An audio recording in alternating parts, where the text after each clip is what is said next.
Tomb Raider-ის დაბრუნება The Game Awards-ზე ძალზე სტამბეჭდავი აღმოჩნდა. Crystal Dynamics-მა და Amazon Games-მა ინტრიგა არ გააჭიანურეს და ერთდროულად ორი თამაში გვაჩვენეს. დიდი ახალი ნაწილი და პირველი თამაშის ახლებური გააზრება.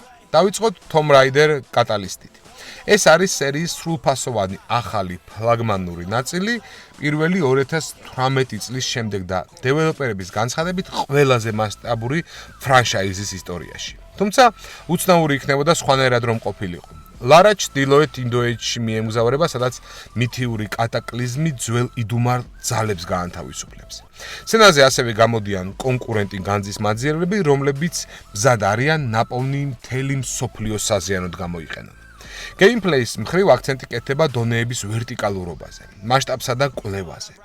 ჯუნგლები, მთები, ნანგრევები, სიღრმისეული დონეების, საიდუმლოებითა და რთული ნავიგაციით.